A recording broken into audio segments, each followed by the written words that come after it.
Good afternoon and welcome. My name is Greg Boyle. I'm the Executive Director and founder of Homeboy Industries in Los Angeles, which is a gang intervention program. And thank you. And it's a great privilege and honor to be here, but even a greater privilege to call George Gascon my friend. I want to thank all of you in advance for allowing your cell phones to be silent for the next 45 minutes or so. You know, attention is really a great gift. For 30 years, I've worked with gang members, and so I had a very earnest 16-year-old gang member come into my office, stand in front of my desk. He said, "Look, I need your divided attention." And I said, "Well, you are in luck, because that's exactly what you'll be getting." So I want to thank George for his faithful attention to the people and the community of San Francisco. And so we're going to celebrate a bit as well. And so to begin our celebration, we have the musical theater group from Westlake School for the Performing Arts here to sing for you. Please welcome them.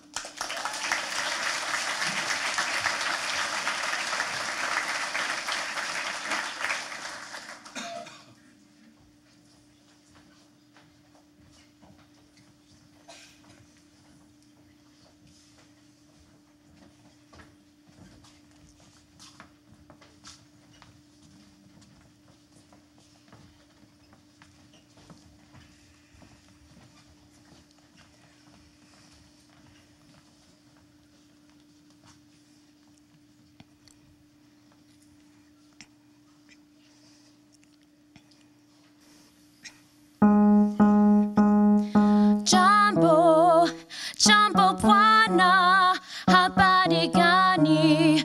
Nzuri sana. Wageni wakaribishwa, Kenya yetu hakuna matata.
Jambo Bwana, habari gani? Nzuri sana.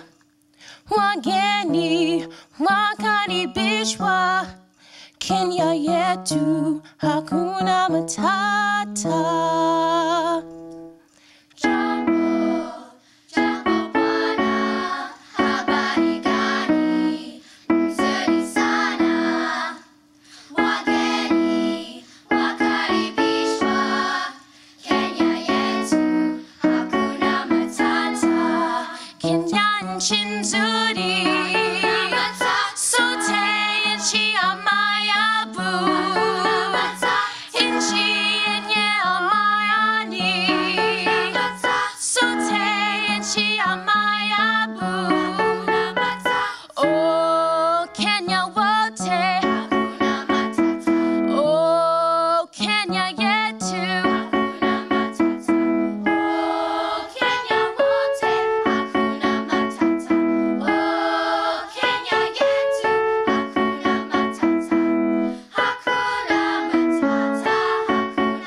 more time if we can hear it for, you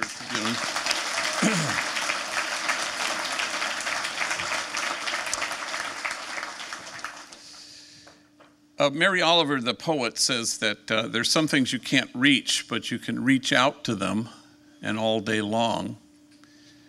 And so part of what we acknowledge and celebrate in this moment as George Gascon sworn in for a second full term is the fact that there are things that we reach for and that enhances the lives of everybody in this city and in this county. I know George from back in the day, in the bad old days actually, in Los Angeles during a period that was really quite intense in the 80s and the 90s when he was with the LAPD. And there comes a time, you know, when you want to reach and reimagine things in an innovative and a thoughtful way. And that's what has marked, I believe, one of the most enriched thinking in terms of law enforcement I've ever known. George has been able to tinker and reform and to reimagine the three strikes law and to break the cycle of crime that led to the reimagining of low-level offenses and trying to, in some way, to turn upside down a system that many people in this country correctly feel is broken. And George has been smart on crime when paths chosen by others are more loud and futile. The hope in the end, Mother Teresa diagnosed the world's ills correctly when she suggested that the problem in the world is that we've just forgotten that we belong to each other. The reason San Francisco is so fortunate is because George has not forgotten that we belong to each other. And so there's a way to have things be more compassionate than they've previously had been. And George knows how to put first things recognizably first because he lives as though the truth were true. And maybe there are some things you can't reach, but we're all fortunate because George Gascon has chosen to reach towards them. And so to administer the oath today is a great hero of mine and all of ours. In 1982, Justice Cruz Reynoso became the first Latino appointed to the California Supreme Court. Martin Luther King, in his Nobel Peace Prize acceptance speech, said that he believed still that unconditional love and unarmed truth would have the last word. And Cruz Reynoso believes the very same thing as a civil rights advocate and a champion for justice. So, ladies and gentlemen, I want to present to you the Honorable Justice Cruz Reynoso.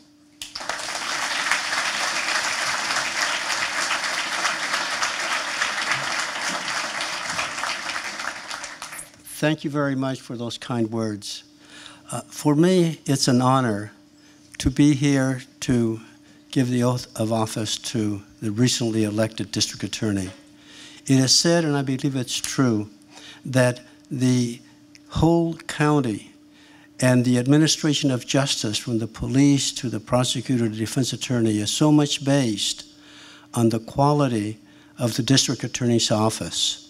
And it's been a pleasure for me to work with that office and to observe that that in fact is true in California. So it's an honor for me to be here to administer the oath of office.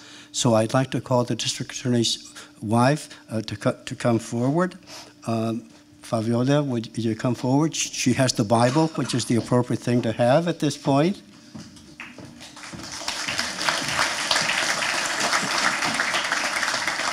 And I'd like to call... Sir, would you please raise your right hand? And I assume you should put your left hand in the Bible. And repeat after me.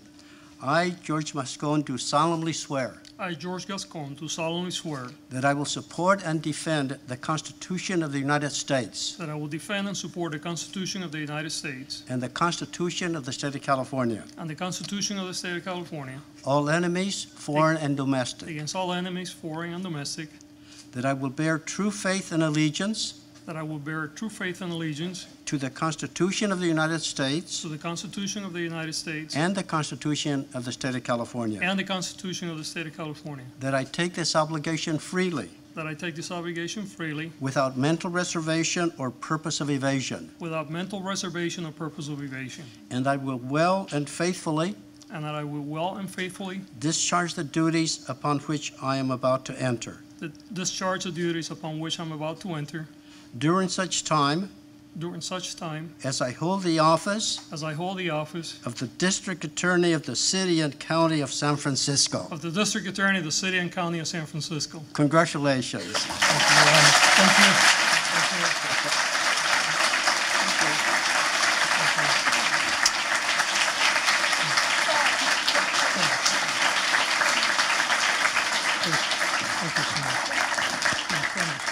you.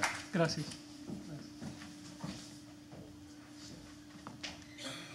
I guess I'm next, right? Well, first of all, thank you, all of you, for being here today. This is an honor for me to see so many faces that have made such a difference in my life. To see some of my colleagues, Jeff Rosen, Steve Wagstaff, to see Arlo. Arlo was our district attorney, and he served a very honorable career, and I can only aspire to fill his shoes.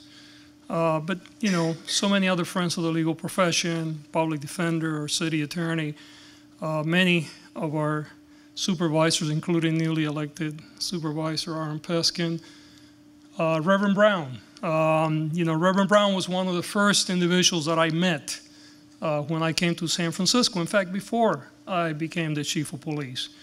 And we established a relationship that both my wife and I share, a very special relationship. Reverend Brown has been a man of honor, and, it's just I feel very fortunate to call you a friend. And I see so many others, Carmen and Ben, and I see our fire chief here, a good friend, Victor Marcos, and I know that I can go on and on. So many of you, and I will stop here because then I'm going to miss somebody. I'm going to offend someone that I would not want to do. But really, thank you so much. And, Father Boyle, you have always been an inspiration to me. Even when, I was a young police officer and it was not popular to like you. Father Boyle was deemed to be a communist in Hollenbeck. This was a district that I worked at the time. And I remember working footbeats in the housing developments, and when your name came up, it was never attached to good things. It was generally, we were talking about whether your parents had been married or not. But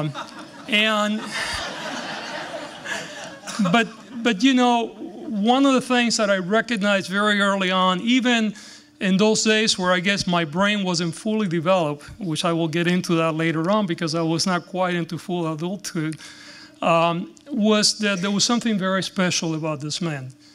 This man walked the walk, he talked the talk. If there was a shooting at 3 o'clock in the morning and a family needed Father Boyle there, Father Boyle was out there. It was not unusual for us to be on the line, and he didn't know who I was. I was just one of the young kids on the line wearing a blue uniform and thinking that I had the answer to the world.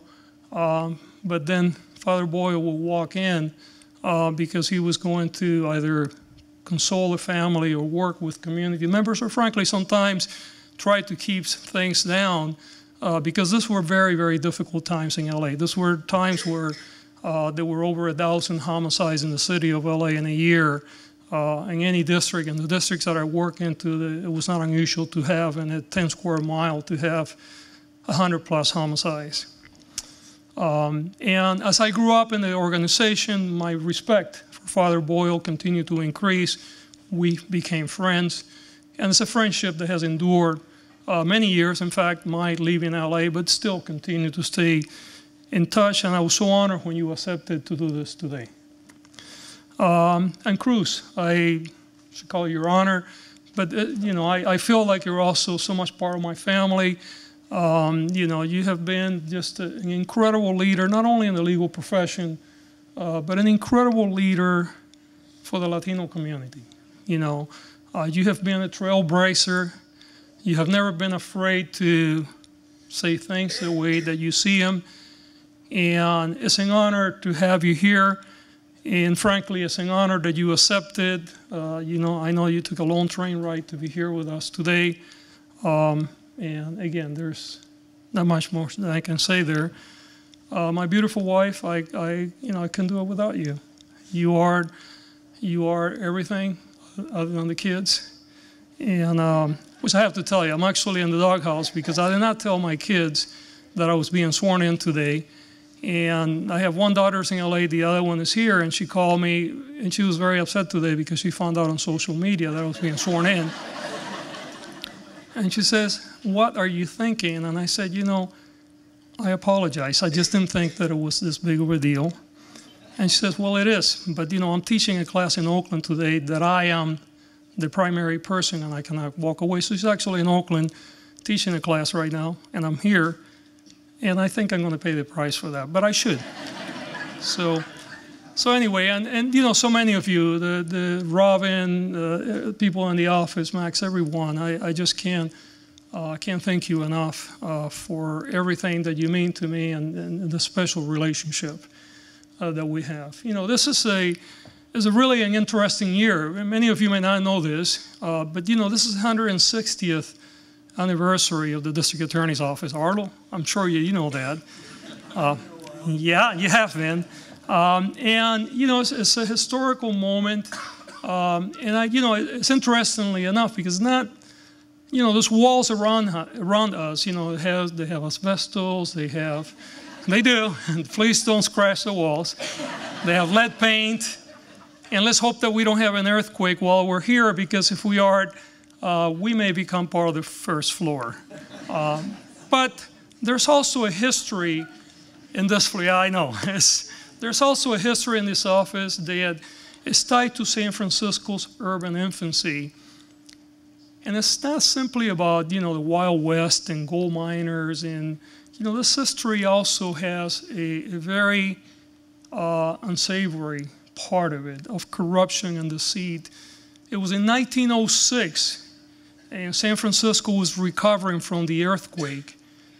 And public officials were taking advantage and lining their pockets with recovery money. And there was a district attorney at the time, and I know that Mr. Peskin reminded me of him during his recent swearing in, and his name was William Landon. And William brought corruption charges against a political henchman that was working for the mayor and several elected officials. And during the course of the investigation, the henchman tried everything to avoid being convicted, and he even attempted to suspend Landon as a district attorney and have himself appointed as the district attorney. And, you know, due to the amount of corruption that was going on in San Francisco at the time, President Roosevelt appointed a special prosecutor to work with Landon in order to prosecute these cases. And the special prosecutor was beginning to do his work, and he was shot in the face by one of the jurors that allegedly was connected to the political machine of the time. But the special prosecutor survived. And due to his commitment to justice as well as that of Mr. Landon, this individual and several others were prosecuted, and the individual in question, his name was Abe Ruiff, and he was convicted and he served 4 years in San Quentin. You know, pursuing elected officials and the politically powerful was very likely unpopular at the time. But popular or not, it was the right thing to do. Pursuing justice, doing the right thing, whether popular or not, is what goes on in this building, has been going on in this building for many years. At some point every day, and I know that I have two of my elected brethren here, we have to sometimes hold powerful people accountable. And it does not make for a popular decision, but it's critical for a democracy that we do so. This whole truth also for every man and woman that work in the DA's office here and every other DA office. And I want to take a moment to recognize the men and women of the San Francisco District Attorney's Office for your commitment to doing the right thing. Thank you to all of you.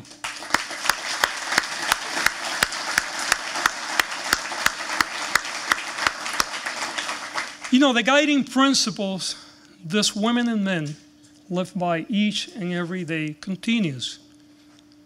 But there are other facets of the criminal justice system that are in desperate need of an overhaul.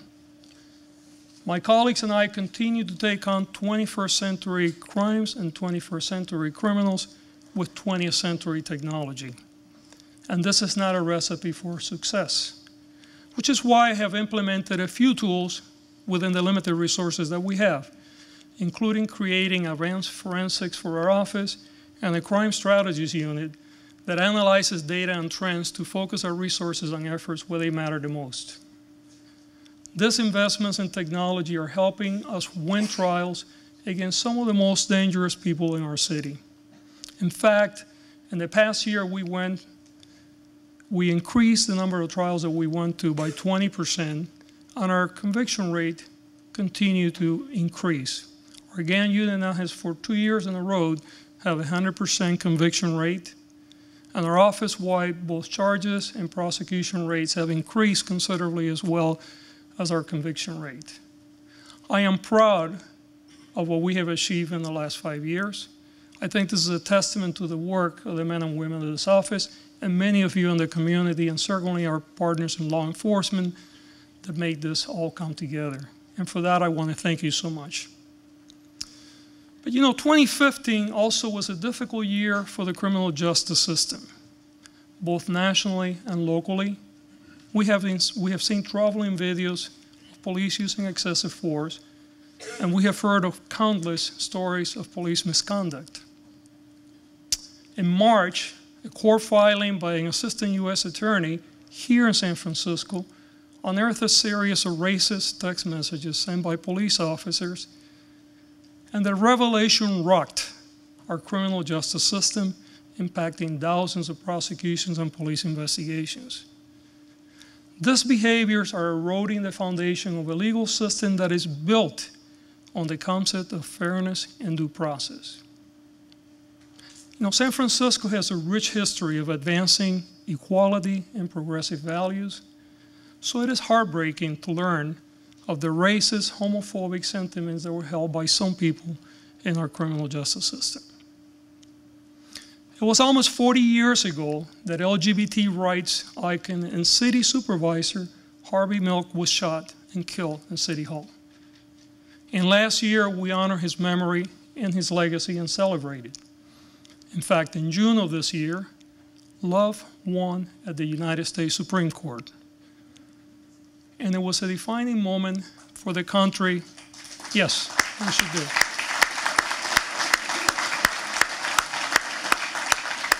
It was a defining moment for the country and the world, and it was a moment that defined San Francisco and our values.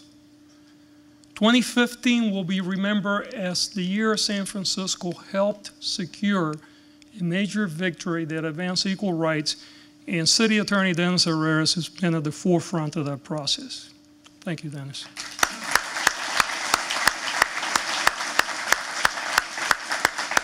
But there was the other side, right? And you know, this racist text messages, homophobic text messages, as well as the images involving police shootings, not only here, but in other parts of the country, that put into question so much of what we have achieved and set us back so much when we're talking about equal rights.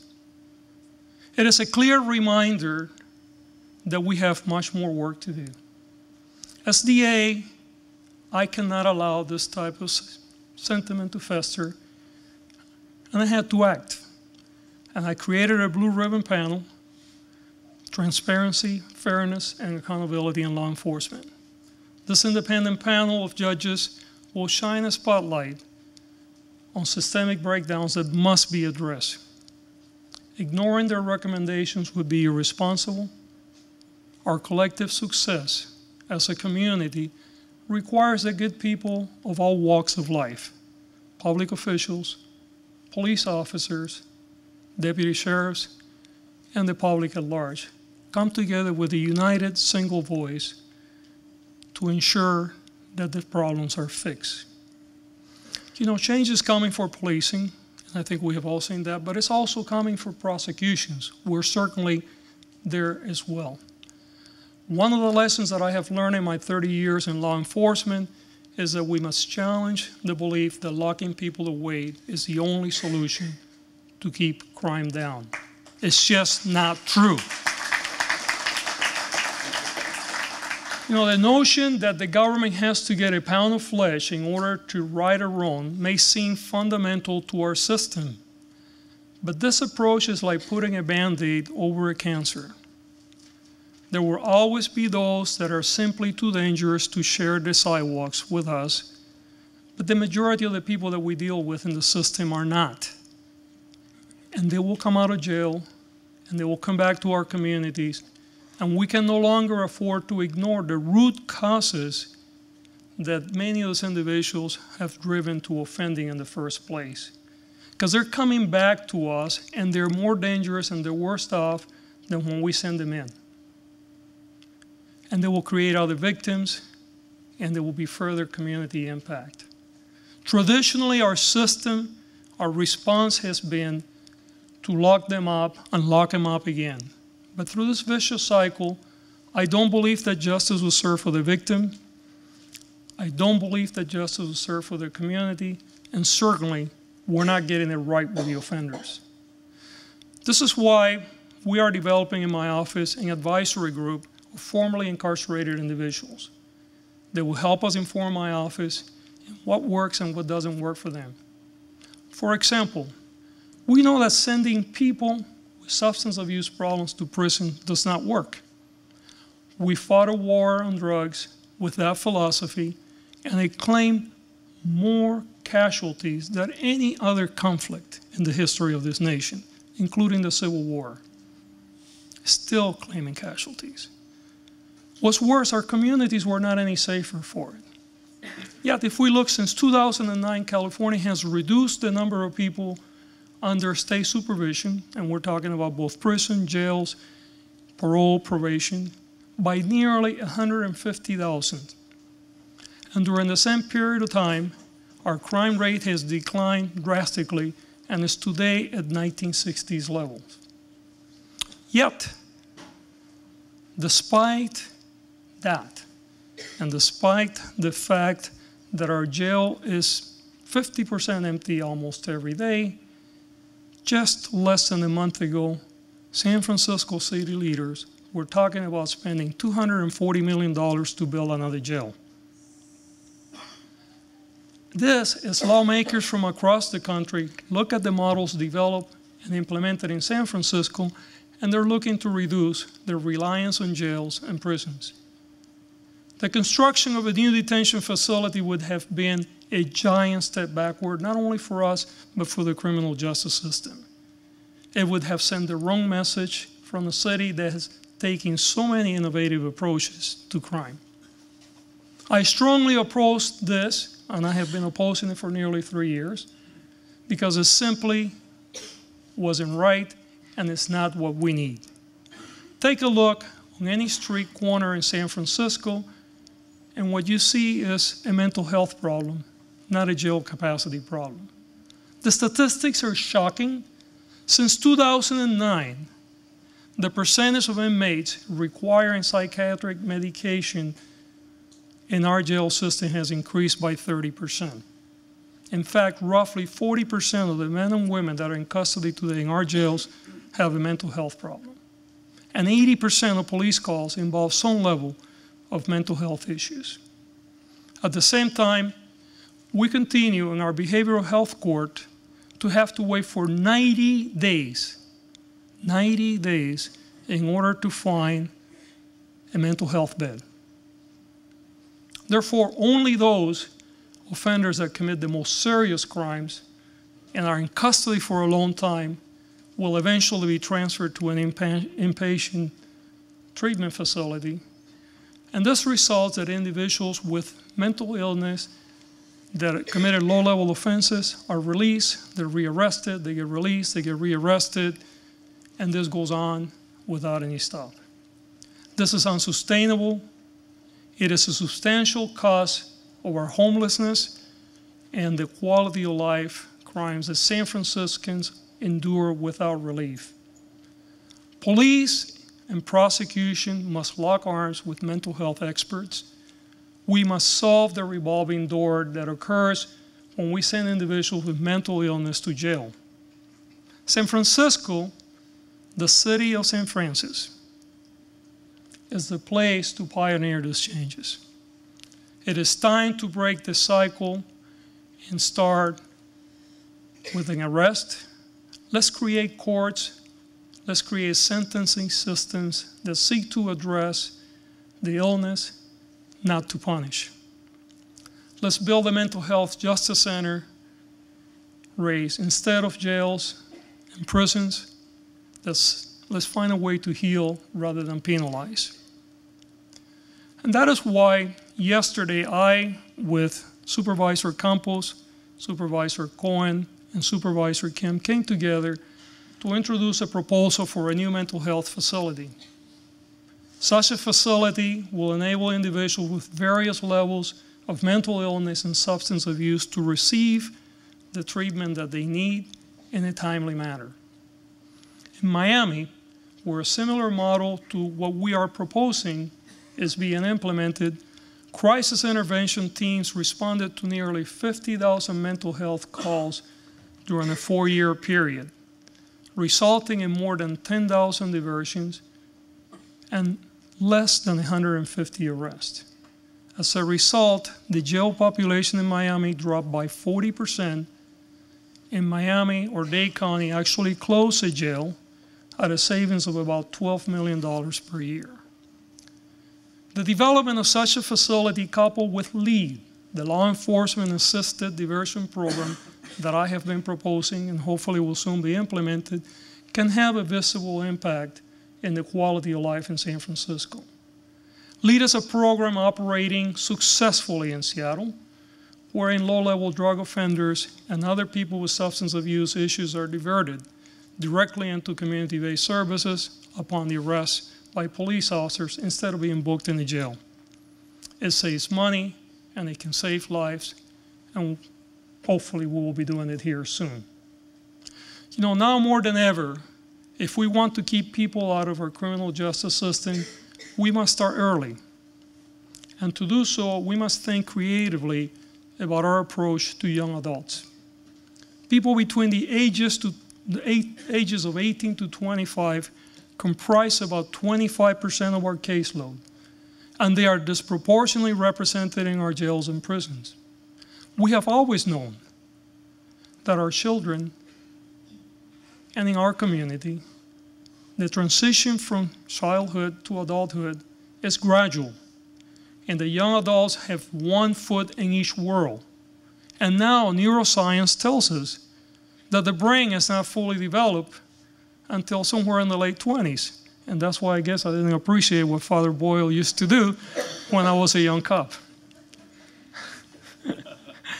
But this is why, you know, we launched a young adult court here. It's the first of its kind in the nation to address the problem. And this is one where we're working together collaborative. We bring the defense, the prosecution, we bring clinicians that understand the young people's brain development process in order to create solutions, in order to reduce our recidivism, to heal the trauma, and to make a positive transition into adulthood. You know, this is not a break for the offender, but rather is an opportunity for the community, an opportunity to change the life of a young person, and an opportunity for all of us to do a better job. This can provide a significant return in our investment both socially and economically. For the young adult, for the family, for the community, and for our society.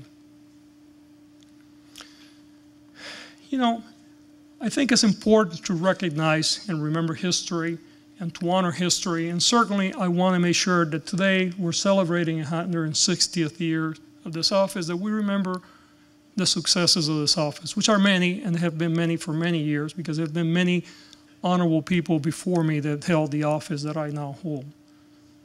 But a common failure in government is the willingness to accept the status quo. And this is especially true of the criminal justice system because it's been hundreds of years in the making. It's very difficult to recast the model. But I believe, as hard as it is to turn the page and take a new approach, we must do it. We must do it to restore victims. We must implement new tactics to keep the community safe and to redefine how we facilitate justice. Our notion of what justice is evolving. For me, an important aspect of justice is that victims of crimes not be re-victimized by the very system that was designed to help them, which so commonly happens, whether it's coming to court, having to come back and forth, or whether it's getting simple services that require in order to repair the harm. And it is for this reason that I'm very proud to say that I co-sponsor legislation which went into effect this past Friday at the state level, which made more than 20 changes to state law to help victims of crime solve their needs, reduce the harm, and redefine the process that we treat them. Redefining justice also requires that we take a long look in the mirror and that we think critically about whether punishment is in fact always the best course of action, and whether extracting that pound of flesh results in the best possible outcome for the community. Imprisoning low-level offenders with substance abuse and mental health problems is far more likely to have a detrimental outcome for the community than if we treat people and help them get their lives together. And this is why I work very hard with my partner, Jeff Rosen, from Santa Clara District Attorney's Office, to develop and ensure that Proposition 47 pass. Thank you, Jeff.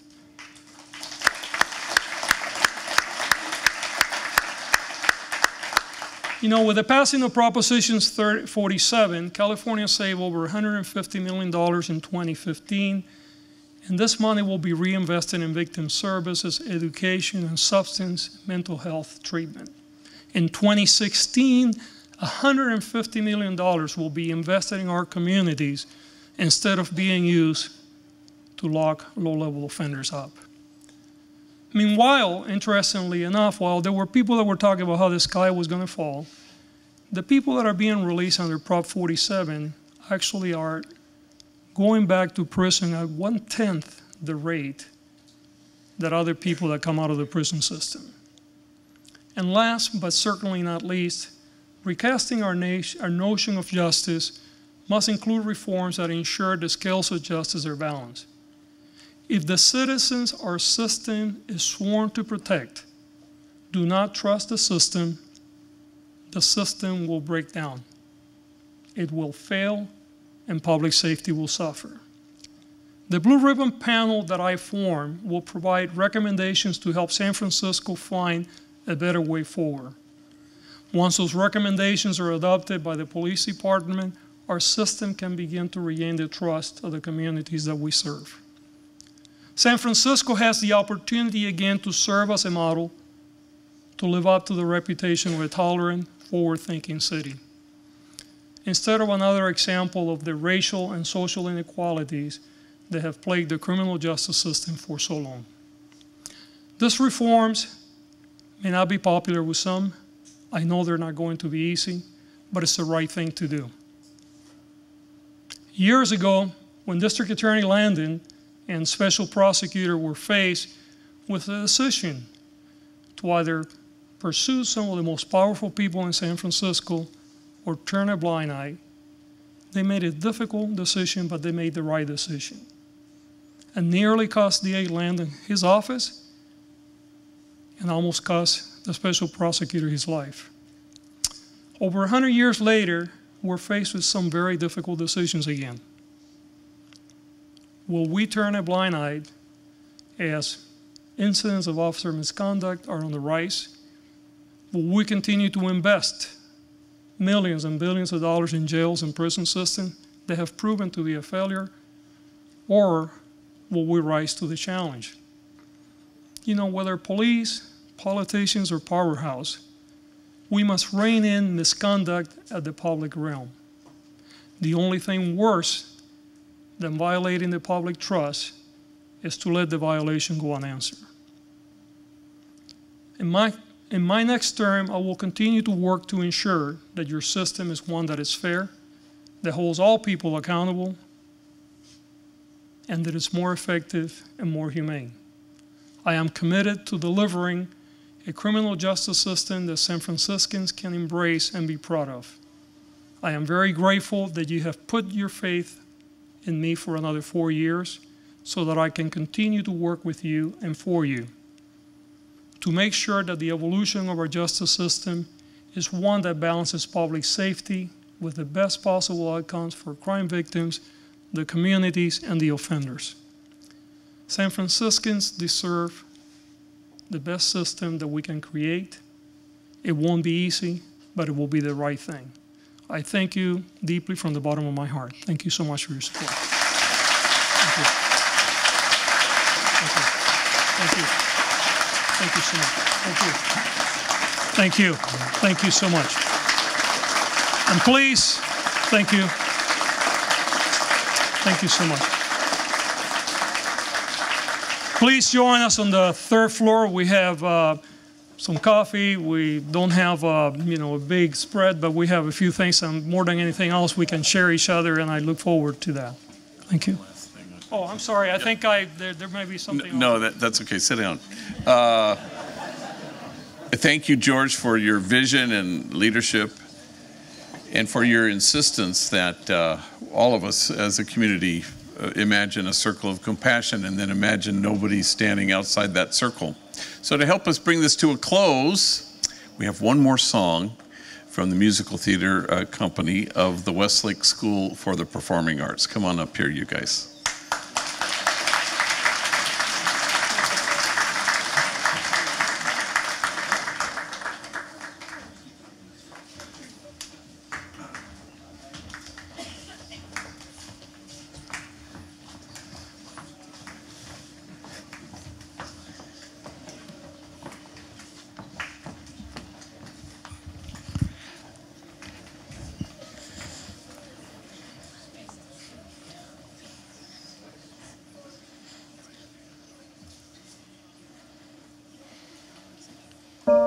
Obedient, faithful, and remarkably independent, Mother Teresa was a listener who followed her conscience and led with her heart. She spent her life with the poorest of the poor, depending on God for her needs as she ministered to them. Her unstoppable compassion towards the world continues to inspire the work of others today, and her words forever change the hearts of those who hear or read them. Here are some of her words. Let us always meet each other with a smile, for a smile is the beginning of love. Let us always meet each other with a smile, for a smile is the beginning of love. Let us always meet each other with a smile, for a smile is the beginning of love.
chain of love. Let's form a chain of love. Let us always meet each other with a smile, for a smile is the beginning of love. Let us always meet each other with a smile, for a smile is the beginning of love. Let us always meet each other with a smile, for a smile is the beginning of love. Let us always meet each other with a smile, for a smile is the beginning of love.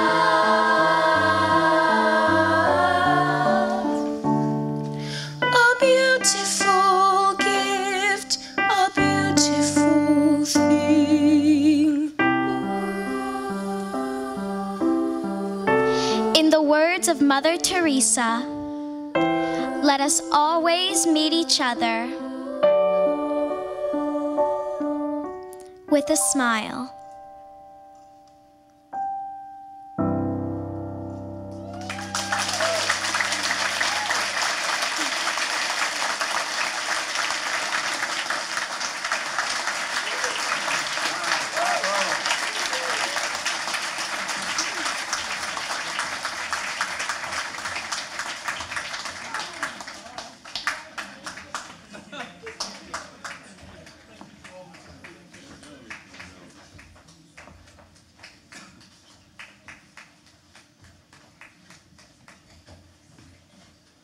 You're dismissed. Please join us at the third floor.